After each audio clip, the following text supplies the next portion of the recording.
Hello friends, आप सबका एक बार फिर से स्वागत है मेरे यूट्यूब चैनल पर। ये है हमारे कहानी का भाग 33।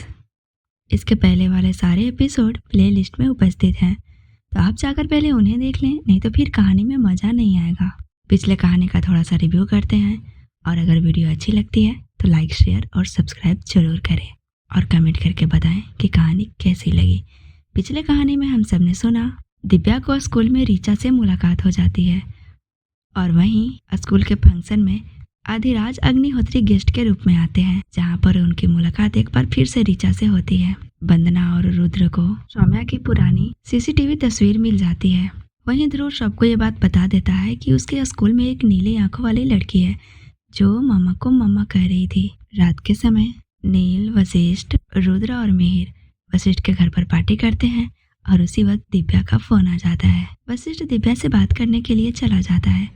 अब आगे वशिष्ठ दिव्या से बात कर लेता है, और इधर रुद्र और नील अपने अपने घर जाने की तैयारी में थे। तभी रुद्र का फोन बजा। उसने देखा मम्मी कॉलिंग लिख रहा था।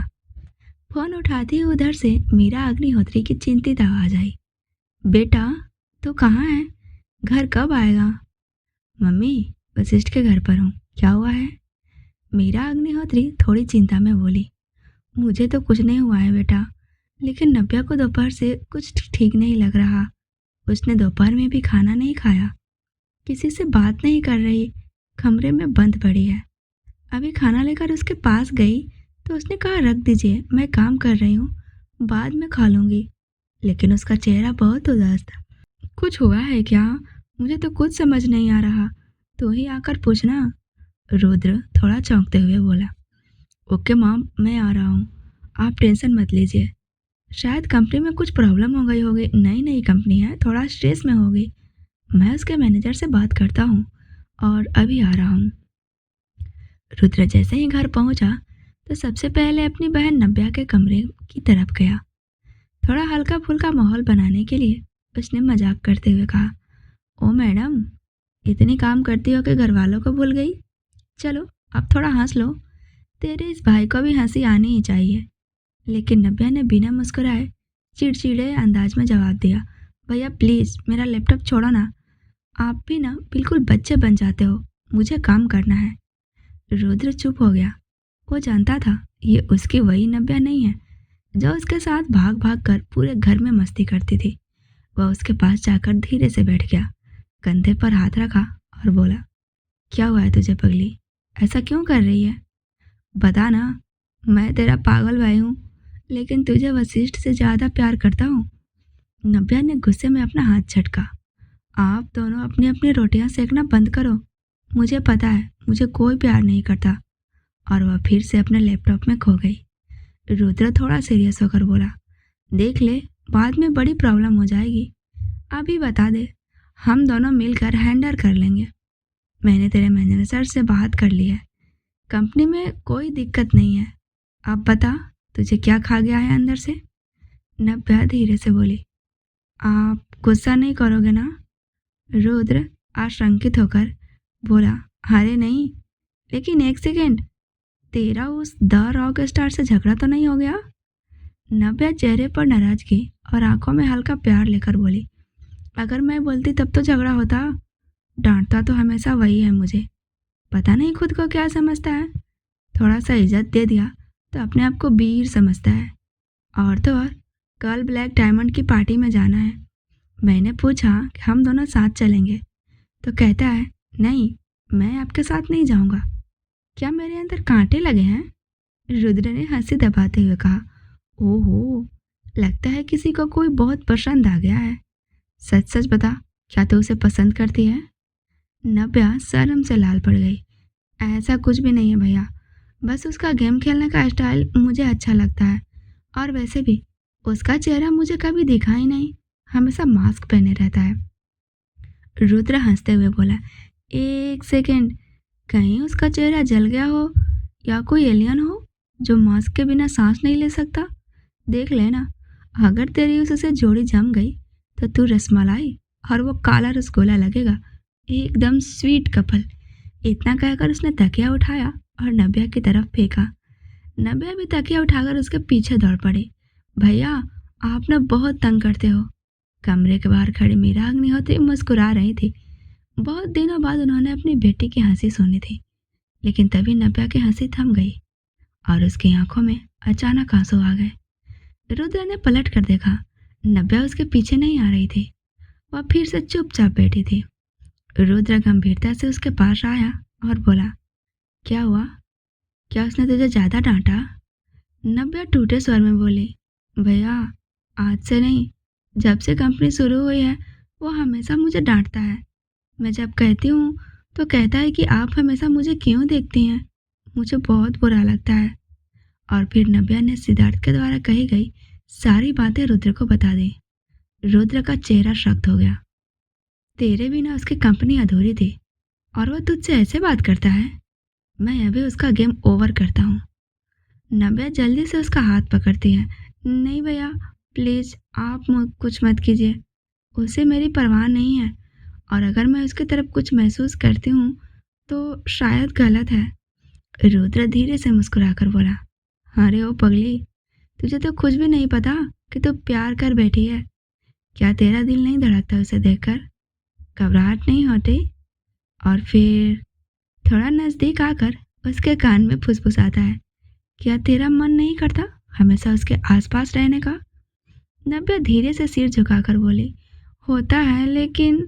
रुद्र तपाक से बोला, तो सुन, यही प्यार है, लेकिन अभी अपने दिल को साइड में रख और अपने सपने की कंपनी को चला, वरना एक तरफा प्यार में बहुत दर्द होता है।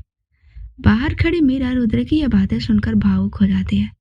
रुद्र हल्के गुस्से में बोला, और अगर उस वशिष्ठ को पता चल गया ना कि तू ऐसे किसी के लिए रो रही है जो तुझे इंसान नहीं समझता, तो वह उस तेरे द रॉक स्टार को बर्बाद कर देगा। इसलिए सोच ले, प्यार में गिरना है या उड़ना है। नब्या धीरे से बोले, ओके भाई, मैं ध्यान रखूंगी। रुद्र फिर से बोला, एक आइडिया है, अगर उसे इग्नोर करेगी ना तो वह तेरे पीछे पीछे भागेगा। अगर मैं उसे इग्नोर करूँ तो वह सच में मेरे पीछे आएगा? नब्या रुद्र को देखते हुए बोली। रुद्र एकदम डायलॉग स्टाइल में बोला, एकदम आएगा, और नहीं आया तो समझ लेना तेरी प्लेट में और भी ऑप्शन है। रुद्र ने नब्या के बालों में हाथ फेरा और फिर हंसते हुए बोला, अब चल खाना खा और अपने नखरे मम्मी पापा को मत दिखा, वरना तेरे इस भाई को इमोशनल ब्लैकमेल आ जाता है। नब्या मुस्कुराते हुए रुद्र के गले लग जाती है। सॉरी भाई एंड थैंक यू। रुद्र बोला, हमेशा तेरे साथ हो मेरी रसमलाई। दिव्या अपने ऑफिस में बैठी काम कर रही थी। तभी बालवीर अपने हाथ में एक गिफ्ट बॉक्स लेकर आया। वह गिफ्ट बॉक्स काफी हेवी था। बालवीर को अपने दोनों हाथ लगाने पड़े थे उसे उठाने के लिए। इसका साइज एक बड़े से सूटकेस जितना पड़ा था। वह खुद भी सोच रहा था, आखिर इसमें है क्या। उसने दिव्या के सामने वह रैपर से बांधा हुआ बॉक्स रखा। दिव्या उसे देखते हुए पूछी, यह क्या है? इस पर बालवीर बोला, वशिष्ठ अग्निहोत्री ने भिजवाया है। दिव्या के चेहरे पर एक मुस्कान आ गई जो बलबीर से छुपी नहीं। दिव्या ने कहा, खोलिए इसे। बालवीर ने धीरे से रैपर हटाया। जैसे उसने बॉक्स का ढक्कन हटाया, उसमें एक खूबसूरत साड़ी थी। हल्के पैरोट ग्रीन कलर की साड़ी, डायमंड वर्क और डायमंड ड्रॉप से गुथी हुई। उसका बॉर्डर बेहद खूबसूरत था। साथ में हल्की मैचिंग ज्वेलरी, मेकअप किट भी रखी थी और उसके साथ सैंडल भी था। जैसे ही दिव्या ने साड़ी को हटाया, उसके नीचे एक बड़ा सा ओवरकोट नजर आया जो हल्के पीले रंग का था। जैसे ही दिव्या ने उसे उठाना चाहा, एक हाथ से उठा ही नहीं।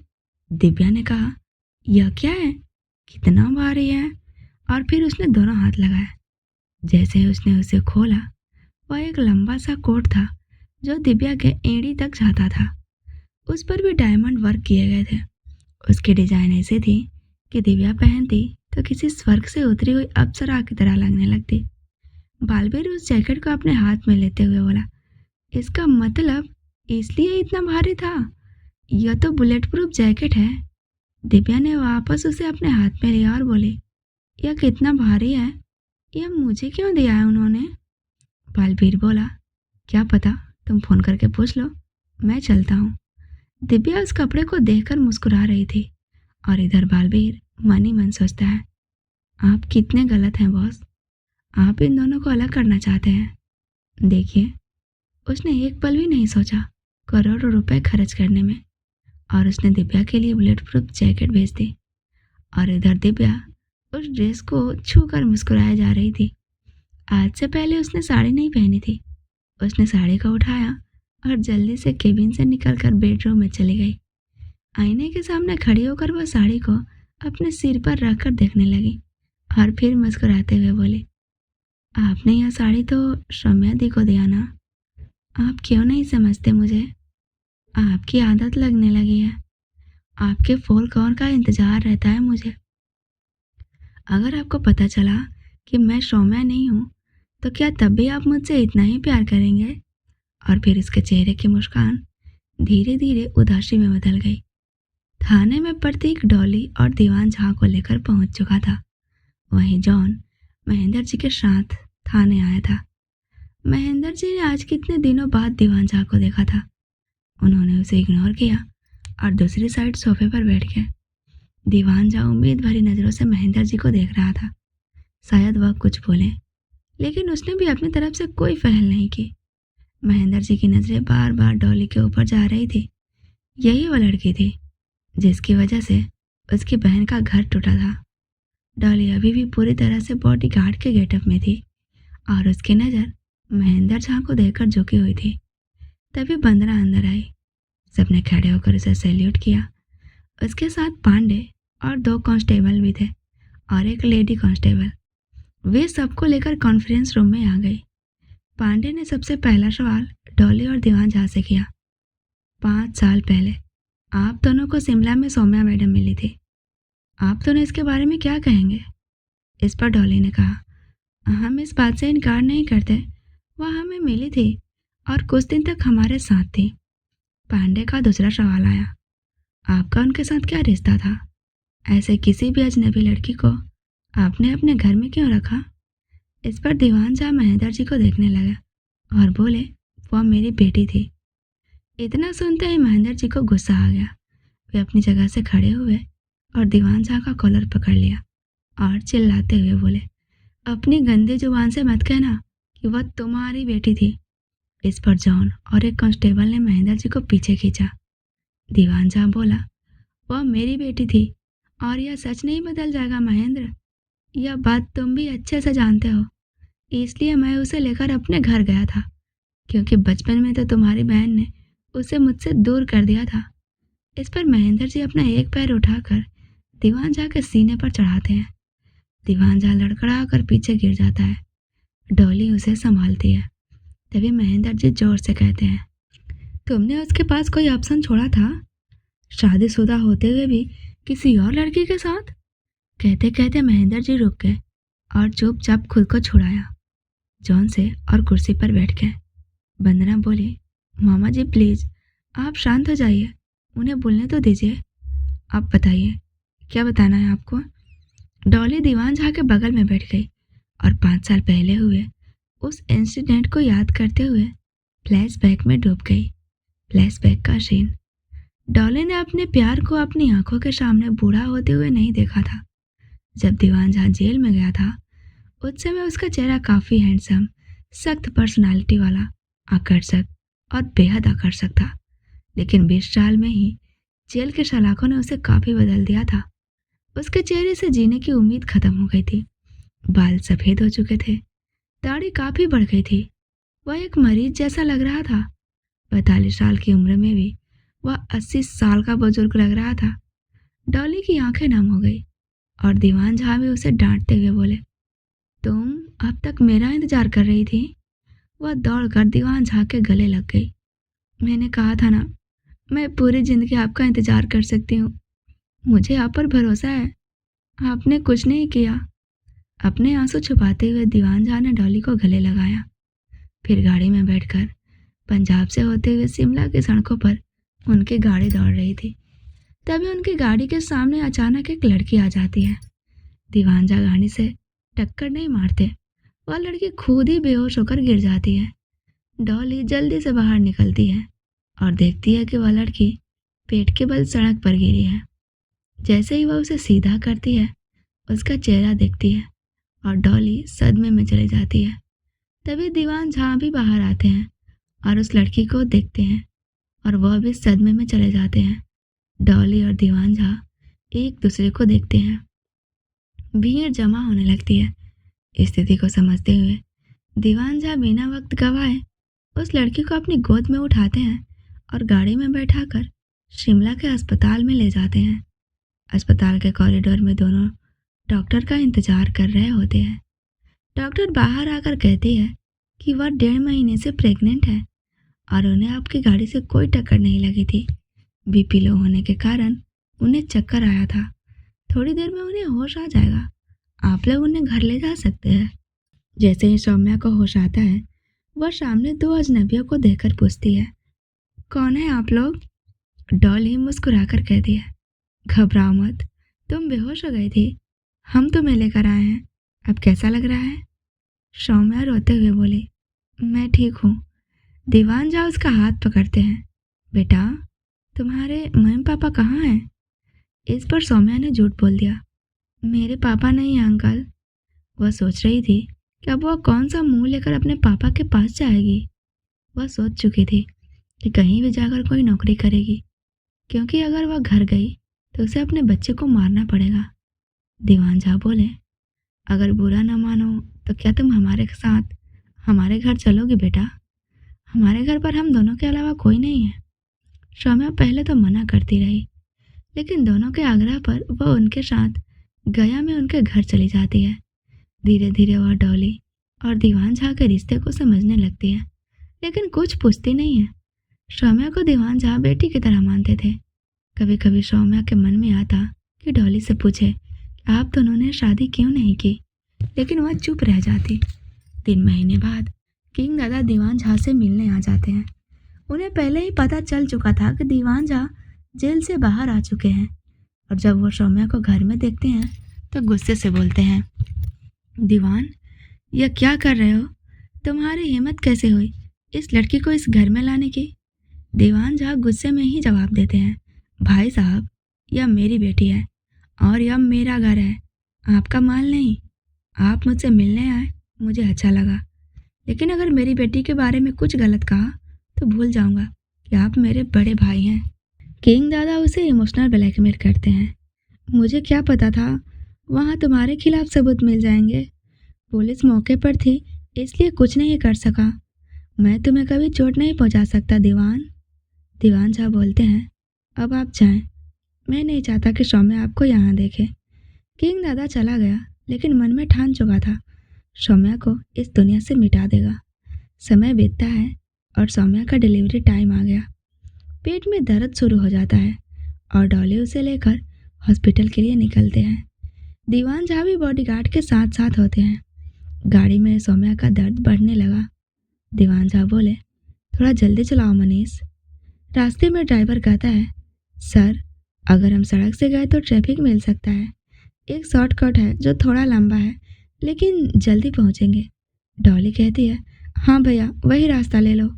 जंगल के रास्ते में उनकी गाड़ी को 3 और गाड़ियों ने घेर लिया और उसमें से 20 के आसपास बंदूकधारी बाउंसर बाहर निकले। उन्होंने अपने हाथ में माइक जैसे डिवाइस लेकर कहा, डॉली गुप्ता और दीवान झा, हमें आपसे कोई दुश्मनी नहीं है, हमें बस वो लड़की चाहिए। डॉली गुस्से में बोली, देखा आपने, आपके भाई कितना नीचे गिर चुके हैं। दीवान झा बोले, मैं मानता हूँ वो मुझसे नफरत करते थे, लेकिन मुझे कभी नुकसान नहीं पहुँचाएंगे। डॉली गाड़ी से बाहर निकल जाती है। आप सौम्या को लेकर हॉस्पिटल जाइए, मैं इन्हें देखती हूँ। डॉली फायरिंग में फंसी होती है। सौम्या की गाड़ी तेजी से भाग रही होती है। डॉली पीछा करती है और दुश्मनों की गाड़ी को टक्कर मारती है। सौम्या की हालत काफ़ी बिगड़ जाती है। खून बह रहा होता है और वह दर्द से कराहती है। तभी डॉली दुश्मनों को चकमा देकर वापस सौम्या के पास आती है और उसकी गाड़ी में घुस जाती है। डॉली उसके पास आकर कहती है, तुम्हें कुछ नहीं होगा सौम्या, थोड़ा और सब्र करो। सौम्या चिल्लाती है, मेरा बच्चा। अचानक सौम्या का चिल्लाना एकदम बंद हो जाता है और एक बच्चे के रोने की आवाज़ आती है। डॉली को कुछ भी समझ नहीं आ रहा था इस हालत में क्या करना चाहिए। और कैसे करना चाहिए। वह अपने कांपते हाथों से उस बच्चे को उठाती है। वह एक लड़की थी। तभी दुश्मन की गाड़ी पीछे से उसकी गाड़ी में जोर से टक्कर मारते हैं और गाड़ी खाई के किनारे पर पहुंच जाती है। ड्राइवर के सर में गहरी चोट आई और ड्राइवर बेहोश हो चुका होता है। दीवान झा जल्दी से स्टीयरिंग संभालते हैं और गाड़ी में ब्रेक लगाते हैं, लेकिन ब्रेक लगने के बाद भी गाड़ी ढलान की तरफ गिरने लगती है। यह देखकर दीवान झा जल्दी से गाड़ी से नीचे उतरते हैं और गाड़ी को हाथों से रोकने की कोशिश करते हैं, लेकिन फिर भी गाड़ी फिसलने जाती है। जब डॉली देखती है कि दीवान झा गाड़ी को नहीं रोक पा रहे, तो उसने उस बच्चे को सौम्या के सीने पर लेटाया और बोली, तुम हिम्मत मत हारना, मैं तुम्हें कुछ नहीं होने दूंगी। और वह भी दीवान झा के साथ आकर उस गाड़ी को रोकने की कोशिश करती है। उन दोनों का पैर पीछे की तरफ खिसकता जाता है। तभी डॉली को एक टूटा हुआ पेड़ दिखता है। डॉली एक पेड़ को खींचकर टायर के आगे लगा देती है और गाड़ी रुक जाती है। तभी सौम्या फिर चिल्लाती है, डॉली दीदी, मेरे बच्चे को बचाइए। डॉली अंदर भागती है। डॉली जल्दी से गाड़ी के अंदर जाती है और सौम्या को कहती है, तुम्हें कुछ नहीं होगा, हिम्मत मत हारो, मैं हूँ तुम्हारे साथ। सौम्या की चीख निकलती है, डॉली दीदी, मेरा बच्चा। डॉली तुरंत डॉक्टर को फ़ोन करती है, लेकिन नेटवर्क नहीं आता। गाड़ी खाई के किनारे दोबारा सरकने लगती है। सिचुएशन बहुत नाजुक हो गया। डॉली अपनी गोद में सौम्या को लेती है, बोलती है, गहरी सांस लो, तुम्हें कुछ नहीं होगा बेटा। सौम्या की हालत लगातार बिगड़ती जा रही थी। उसके कपड़े खून से भीग चुके थे। डॉली किसी तरह दूसरे बच्चे की डिलीवरी कराती है और एक और बच्चा रोता है। डॉली मुस्कुराती है, देखो सौम्या, तुम्हारे दोनों बच्चे ठीक हैं। सौम्या की आंखों से आंसू गिरते हैं और वह धीरे धीरे बेहोश होने लगती है। डॉली घबरा कर कहती है, सौम्या, आंखें खोलो, सो मत जाना, सौम्या। दीवान झा भागते हुए आते हैं गाड़ी के पास। क्या हुआ? डॉली बोलती है, बच्चे तो बच गए, लेकिन सौम्या बेहोश हो गई है, जल्दी हॉस्पिटल ले चलो। तभी दोनों को एहसास होता है कि गाड़ी फिर से सरकने लगी। डॉली अपनी गोद में पड़े हुए बच्चे को दीवान झा को देती है और सौम्या को बाहर निकालने की कोशिश करती है। सौम्या, बाहर आ जाओ, गाड़ी ज़्यादा देर तक नहीं रुकेगी।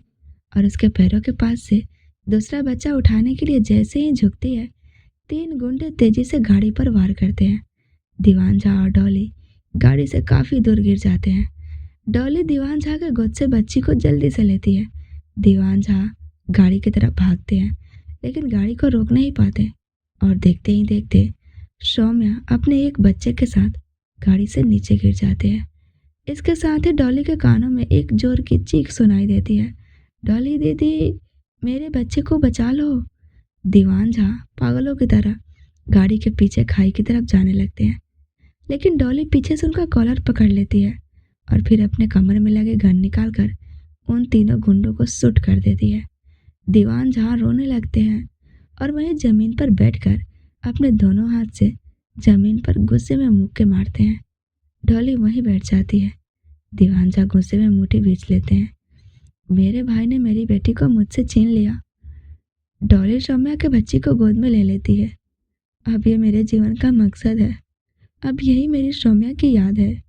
दीवान झा बोलते हैं, हम इसे सौम्या की तरह पालेंगे, इसे कभी सौम्या की कमी महसूस नहीं होने देंगे। दीवान झा अपने कांपते हाथों से उस बच्ची को छूते हैं। तभी वह बच्ची अपनी बंद आंखों को धीरे धीरे खोलती है और जैसे ही दोनों की नज़रें उसकी आंखों पर जाती है, दोनों एक दूसरे को देखने लगते हैं। उसकी आंखें बिल्कुल सौम्या की तरह थी, नीली, और वह अपने आध खुली आंखों से दोनों को टुकुर टुकुर देखने लगती है और फ्लैशबैक खत्म हो जाता है। डॉली अपनी सारी बातें कहकर एकदम चुप हो जाती है। उसकी आंखों से लगातार आंसू बह रहे थे। जैसे ही वह चुप होती है, दीवान झा फूट पड़ते हैं और जोर जोर से रोने लगते हैं। उनकी हालत देखकर महेंद्र जी का गुस्सा एक पल के लिए शांत हो जाता है। वह कुछ देर तक उन दोनों के चेहरे को देखते रहते हैं। उन चेहरे पर सच्चाई के पीलापन और थकावट साफ झलकती है। महेंद्र जी के मन में यह बात बैठ जाती है कि इन दोनों की बातों में झूठ नहीं है। लेकिन सबसे बड़ा झटका वंदना और प्रतीक को लगा था। यह जानकर उन्हें गहरा झटका लगा कि सौम्या जिसे आज तक वे जनार्दन राठी की बेटी समझते थे, असल में दीवान झा की बेटी थी।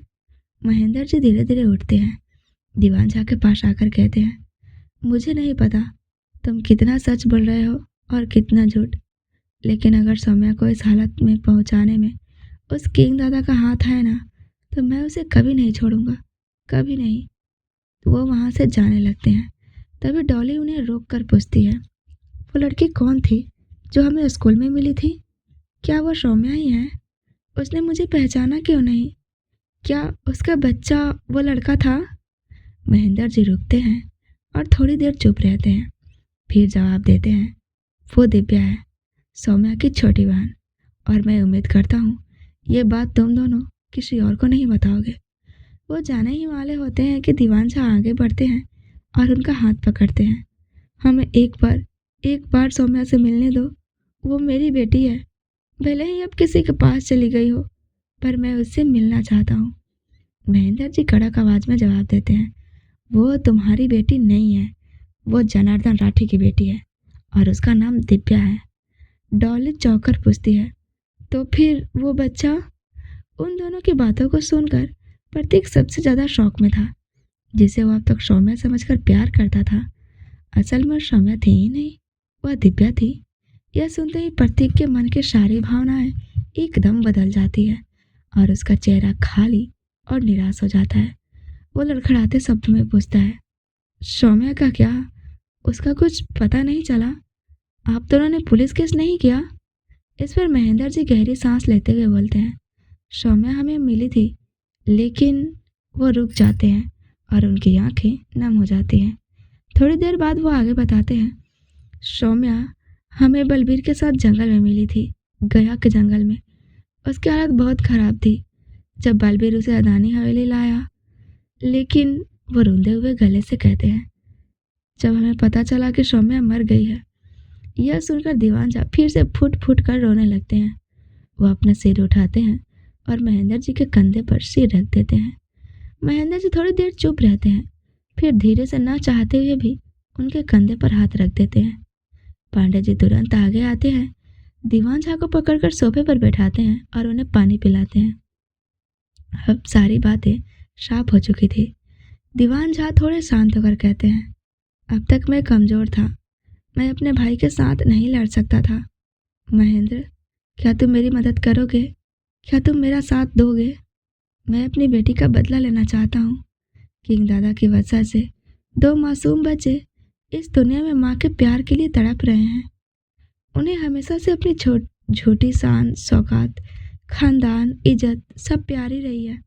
सिर्फ छोटे शान के लिए उन्होंने कई सारी जिंदगी बर्बाद कर दी। मेरा साथ दोगे? कहते हुए उसने अपना एक हाथ महेंद्र जी के आगे रख दिया। जॉन एकटक महेंद्र जी को देख रहा था। वहीं प्रतीक, डॉली और वंदना, सबकी नजरें महेंद्र जी पर ही थी।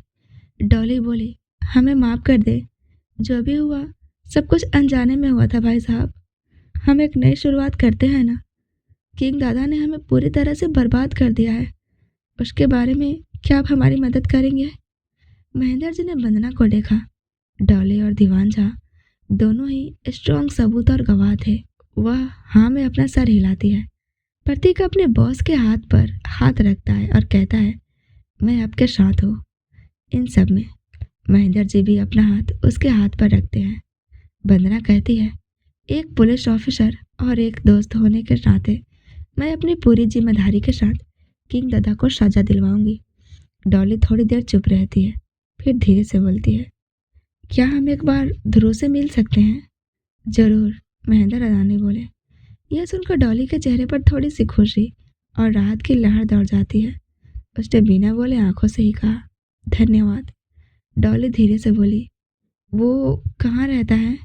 महेंद्र अदानी थोड़ी देर शांत रहते हैं, फिर एक हल्की सी मुस्कान के साथ कहते हैं, जॉन तुम्हें सब बता देगा। दीवान झा चुपचाप खड़े रहते हैं। उनकी आंखों में अब भी आंसू है, लेकिन इस बार वो आंसू उम्मीद के हैं। एक नन्ही सी रोशनी उनके दिल में चमक रही थी। उनके दिल में एक नई उम्मीद थी। उनकी बेटी की निशानी अब भी इस दुनिया में है। उसने कहा, मुझे पूरा यकीन हो गया है, किंग दादा अपनी झूठी इज्जत के लिए कुछ भी कर सकता है। महेंद्र, मैं तुम्हारे साथ हूँ। मैं अपने भाई को सजा दिलवाना चाहता हूँ। मेरी बेटी को इंसाफ दिलवाओगे ना? और उसने महेंद्र जी के आगे हाथ जोड़ लिया। महेंद्र जी हाथ पकड़कर उसे आंखों से तसल्ली देते हैं और फिर जॉन के साथ बाहर चले जाते हैं। आज सुबह से ही पूरा देश जैसे एक अलग माहौल में डूबा हुआ था। बीर ब्लैक डायमंड की पार्टी में हर कोई इनवाइटेड था। भारत के कोने कोने से कोई भी आ सकता था उसके पार्टी में। पार्टी उसके बड़े से रत्नावली बंगले के गार्डन में रखी गई थी। रत्नावली बंगले का गार्डन खुद में एक स्टेडियम था जिसमें 1 से 2 लाख लोग आराम से समा सकते थे। निमंत्रण कार्ड पर ही यह बात लिखी गई थी, उच्च नीच के भावना को रत्नावली बंगले के बाहर छोड़कर अंदर आए, वरना बाहर ही रहे। इस पार्टी में मुंबई के झुग्गी झोपड़ी में रहने वाले फटे पुराने कपड़े पहने सभी लोग इनवाइटेड थे। एक से एक कट्टर दुश्मन भी आज रत्नावली बंगले के गार्डन में एक दूसरे को मुस्कुरा कर देखने वाले थे। देश के युद्ध के दिल में अपनी पूरी तरह से पीएम की छवि बना चुका बीर अपनी पार्टी का अनाउंसमेंट आज करने वाला था।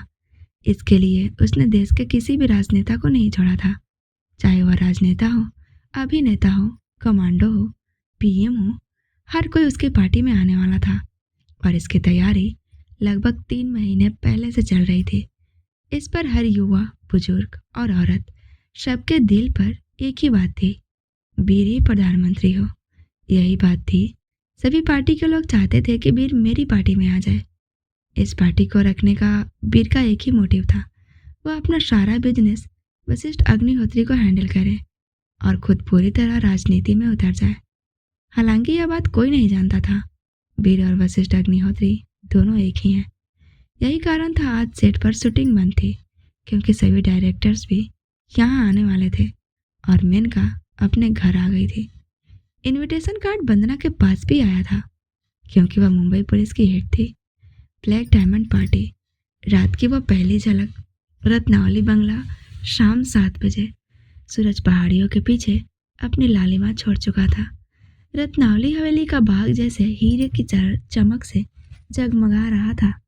लॉन में काले और सिल्वर रंग के पर्दों के बीच चमचमाते कैंडल लाइट्स और रोशनी से नहाई हरियाली किसी जादू का एहसास करा रही थी। वशिष्ठ काले रंग के वेलवेट ब्लेजर में मेहमानों का स्वागत करते हुए खुद को संयमित रखने की कोशिश कर रहा था, लेकिन उसकी नजरें बार बार दरवाजे की तरफ जा रही थी। सौम्या अभी तक क्यों नहीं आई? उसका मन बेकाबू हो रहा था। इसी बेचैनी के बीच उसकी नज़र नील पर पड़ी, जो अपने साथ में प्रियंका को लिए पार्टी में दाखिल हो रहा था। प्रियंका आज कुछ ज़्यादा ही आकर्षक लग रही थी।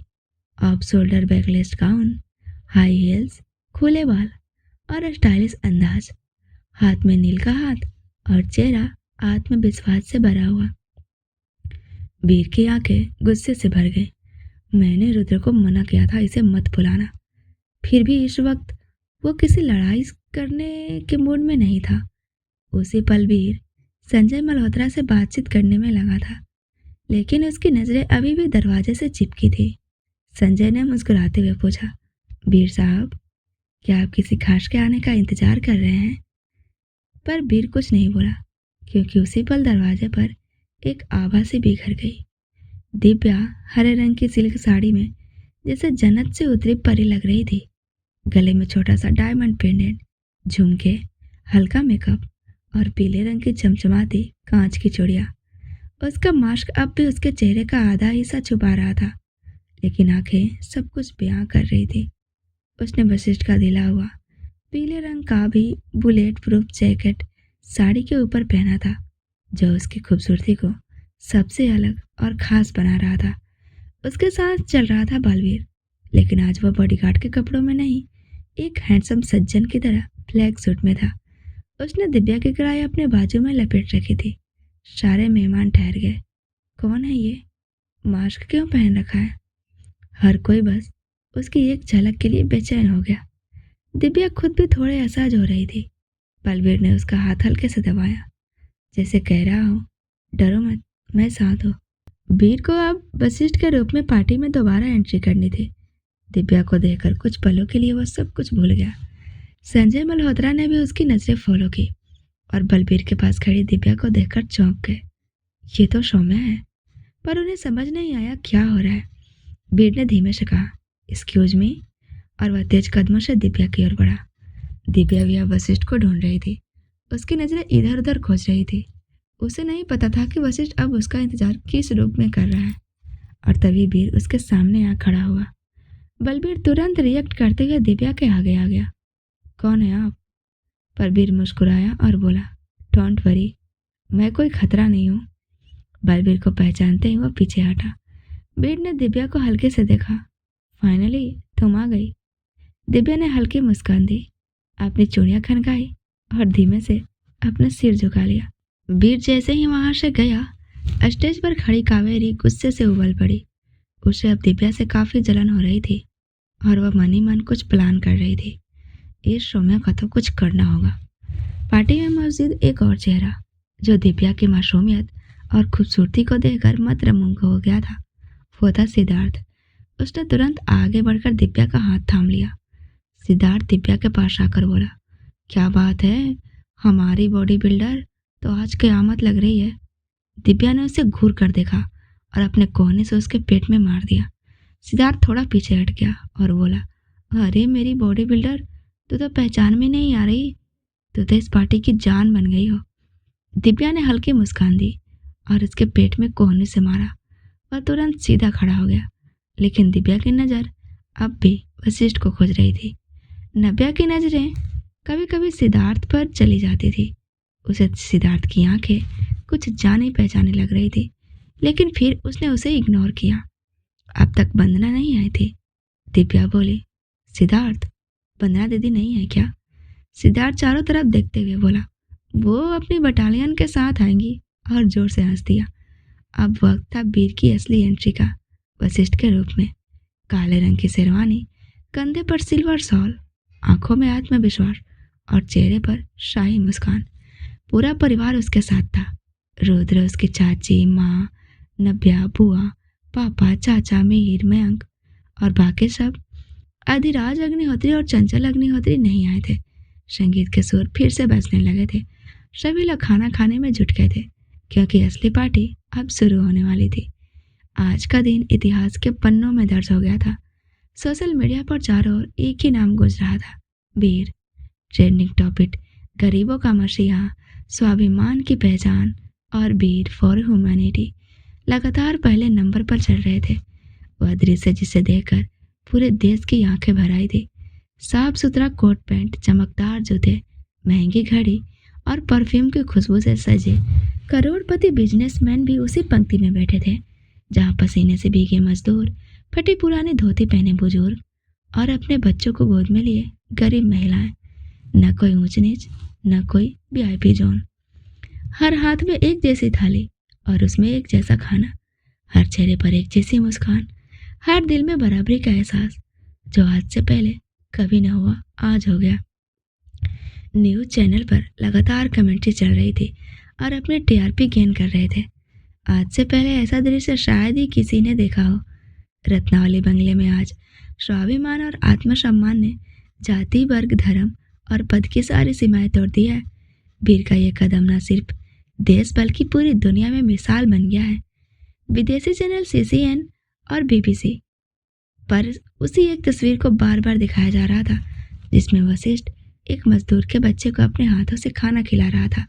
चंचल अग्निहोत्री और अधिराज अग्निहोत्री टीवी स्क्रीन पर वह दृश्य देख रहे थे। अधिराज की आंखों से आंसू बह निकले। उनका सीना गर्व से चौड़ा हो गया। अधिराज का गला भरकर बोले, यह वही वशिष्ठ है जो बचपन में स्कूल जाने से पहले भूखों को रोटी खिलाया करता था। आज भी वही है, बस उसकी सोच अब करोड़ों तक पहुंच गई है। चंचल ने अधिराज का हाथ थाम लिया। उनकी आंखों में भी चमक थी। वशिष्ठ स्टेज पर अपने माता पिता और दूसरे परिवार के साथ खड़ा था। उसका चेहरा शांत था, लेकिन उसकी आंखों में आज एक अलग ही चमक थी। वह जानता था यह सिर्फ एक शुरुआत है। दिव्या की नज़र वशिष्ठ पर पड़ी और वह मुस्कुरा रही थी, लेकिन उस मुस्कान में इज्जत और मोहब्बत और बहुत ही गहराई थी। उसने अपने मन में कहा, इसने जो किया वो कोई आम इंसान नहीं कर सकता। वशिष्ठ अब सिर्फ मेरा प्यार नहीं, ये देश का अभिमान बन गया है। बैकग्राउंड में हल्की सी शंख ध्वनि बज रही थी और भीड़ में लोगों के चेहरे चमक रहे थे। यह सिर्फ एक आयोजन नहीं था, यह एक बदलाव का पहला कदम था। स्टेज पर अब म्यूजिक और रोशनी का खेल तेज हो गया था। डांस फ्लोर पर कपल्स झूम रहे थे, लेकिन कुछ आंखें अब भी एक दूसरे को ढूंढ रही थी। वंदना मंच के पास खड़ी थी, वीर को ध्यान से देख रही थी। इस समय मैक्स वीर के लिबास पहने वशिष्ठ के परिवार के साथ ही बगल में खड़ा था। वहीं दूसरी तरफ दिव्या एक कोने में खड़ी थी।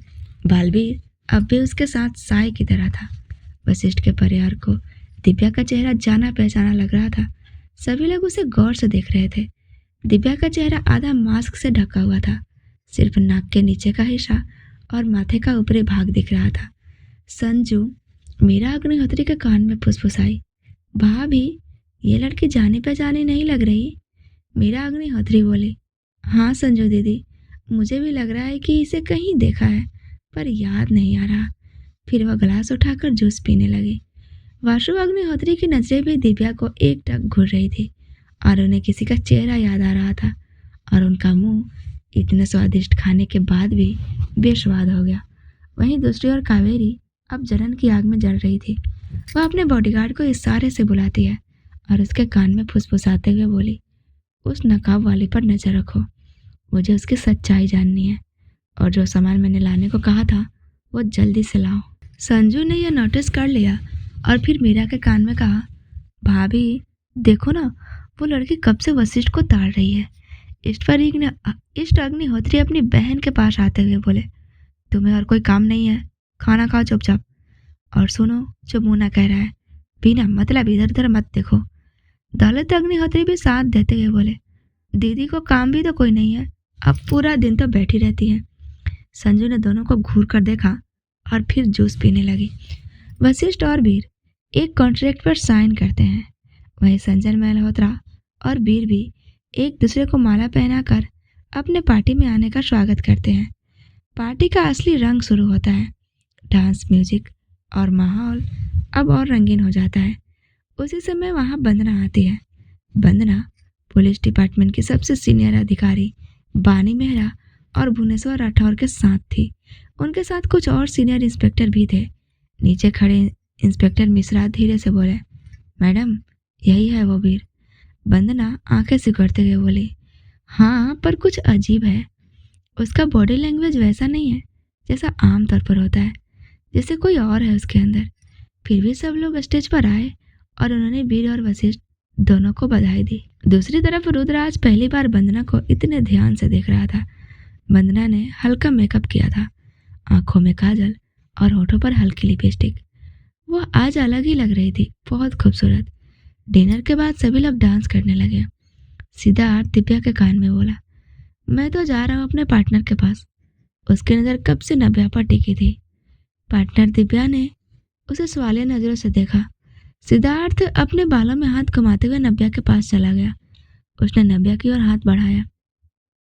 नव्या ने अपना हाथ उसके हाथ में रखा और सोचने लगी, इसे कहीं तो देखा है। तभी उसे गैलेरिया हॉल वाली लड़ाई याद आ गई।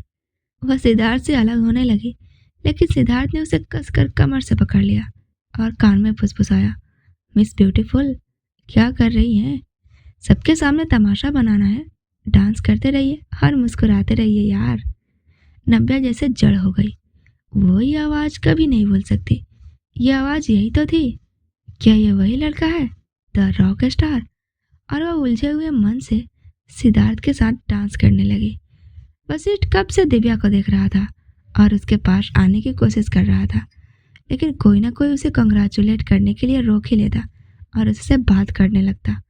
फाइनली अब सब लोग डांस में बिजी हो गए और वह स्टेज से नीचे उतरा ही था।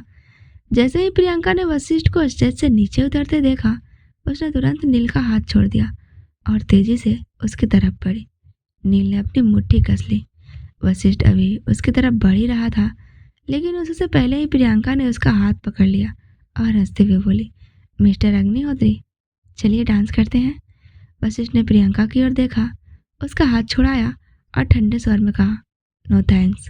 फिर उसने अपनी मुट्ठी कसकर बंद की और दिव्या की ओर बढ़ा, लेकिन पीछे से प्रियंका ने उसके बाजू को कसकर पकड़ लिया।